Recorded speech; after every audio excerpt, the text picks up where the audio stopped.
Hello good morning എല്ലാവർക്കും സുഖമല്ലേ. അപ്പോൾ ഇന്ന് ഞാൻ ചെയ്യാൻ പോകുന്നത് വാട്ട് ഐ ടുഡേ ആണ്.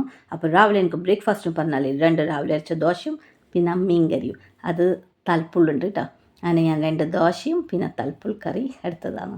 പിന്നെ എൻ്റെ മുമ്പിൽ ഇതാ കട്ടൻ ചായ ഉണ്ട് കേട്ടോ. എൻ്റെ മുമ്പിൽ ഇതാ അപ്പൂസ് ഇരിക്കുന്നുണ്ട്. എപ്പോഴും സ്മൈലിങ് ഫേസാണ്. അനുണ്ട്. അനു ഇങ്ങനെ തൊട്ടു ഇങ്ങനെ ഇരിക്കുന്നുണ്ട്. ഒക്കെ അതിലെ ബാലം മമ്മി അവിടെ കഴിക്കുന്നുണ്ട്. ഇതാ കാസറോളിൽ ദോശയുണ്ട്. ഇതാ ചട്ടിയിൽ മീൻ കറിയുണ്ട്. ഇതാ വീണേച്ചയാടെ നോക്കുന്നുണ്ട്. ശില്പിച്ചയാടിയുണ്ട്. ഇതൊക്കെ പറഞ്ഞാൽ പപ്പടമുണ്ട്, ചെറുപയർ ഉരുളക്കിഴങ്ങിട്ടുള്ള മസാല കറിയുണ്ട്, നല്ല മീൻ പൊരിച്ചതുകൊണ്ട് മുട്ട ആംപ്ലേറ്റും ഉണ്ട്. ഞാൻ ചൂടിരിക്കുമ്പോഴാണ് ഓർമ്മ വന്നത് ഞാൻ വീഡിയോ എടുത്തിട്ടാണ്. അങ്ങനെയാണ് പകുതി കുഴച്ച ചോറാന്ന് കാരണം. പിന്നെ അതാ എൻ്റെ മുമ്പിൽ എന്താ അപ്പുണ്ട്. അപ്പു കുളിച്ചിട്ട് ചന്ദ്രൻ ഇടേണ്ട പകരം ഭസ്മാന്ന് ഇട്ടത്. പിന്നെ എൻ്റെ മോളുണ്ട്. ഞാൻ ഇന്ന് ഉച്ചയ്ക്ക് ഇപ്പോൾ ചോറും വെച്ചിട്ടാകുമ്പോൾ ഞാൻ പോകും നീലേശ്വരത്തേക്ക്. കുറേ ദിവസമായില്ലേ.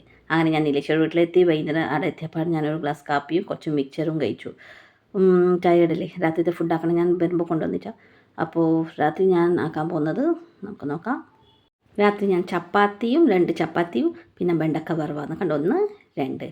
അപ്പോൾ ഇത്രയുള്ളൂ രാത്രി എൻ്റെ ഫുഡ്. അപ്പോൾ ഇത്രയായിരുന്നു എൻ്റെ വാട്ട് ഐ ഏറ്റ് ടുഡേ. അപ്പോൾ ഗുഡ് നൈറ്റ്, ശുഭരാത്രി, ബൈ ബൈ, ടേക്ക് കെയർ.